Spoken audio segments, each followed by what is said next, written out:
Look at this landscape. Covering 2.7 million square miles, the Amazon is the largest tropical rainforest, but it is defined by its density. This biome holds 10% of all known species on the planet, including 40,000 distinct plants and over 1,300 types of birds. Packing that much life into one environment creates a fierce competition for sunlight, water, and nutrients. Simply existing here requires extreme specialization. To survive, organisms lock their biology into the biology of their neighbors, creating a precision-engineered machine. Because of this, we cannot view Amazonian wildlife as isolated exhibits in a zoo. They operate as load-bearing gears within a highly interdependent engine. Down in the understory, securing a meal without becoming one means developing highly specific survival strategies. Take the Hawatsun. This bird survives by feeding on toxic leaves that other animals cannot process. To digest those toxins, it developed a large esophagus equipped with specialized bacteria, functioning much like a cow's stomach. The resulting fermentation creates a manure-like odor, earning it the nickname stink bird. The sloth takes a different approach. Rather than outrunning threats, it drops its metabolism to a crawl, remaining virtually motionless high in the canopy to avoid detection. It moves so slowly that it literally grows algae in its own fur, utilizing the green growth as perfectly matched camouflage against the branches.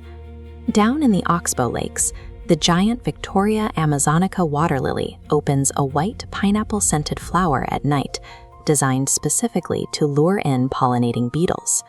Once a beetle arrives, the flower traps it inside. Over the next 48 hours, the plant changes sex, turns a deep purple, coats the trapped insect in pollen, and releases it to fertilize another lily. These bizarre adaptations represent an ultimate vulnerability. If an organism relies exclusively on a single chemical trigger or one specific pollinating beetle, removing that partner breaks the entire reproductive cycle. This interdependence operates invisibly, too. The forest functions as a sprawling, natural pharmaceutical laboratory. Botanical research routinely catalogs plants like Pilocarpus microphyllus, an organism uniquely adapted to its environment. This species produces an alkaloid called pilocarpine, a chemical compound that is globally utilized today to treat the eye disease glaucoma. Other plants, like certain Amazonian orchids, chemically alter their petals to look and smell like female insects, seducing male bees into pollinating them. Another orchid species yields the vanilla pods used around the world. When we erase these interconnected species, we destroy complex biological and chemical technologies before we even discover how they work.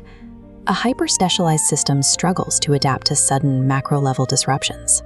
Poorly planned infrastructure, like massive hydroelectric dams, act as physical walls that fracture the biological web.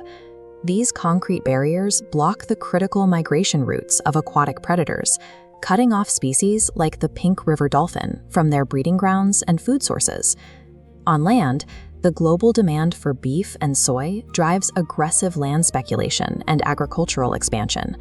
Converting the forest into cattle pastures and monoculture soy farms physically isolates wildlife populations into shrinking pockets and alters the local climate.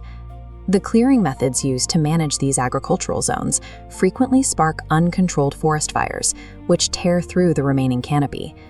Deforestation is the active dismantling of the biological pathways that keep the forest alive.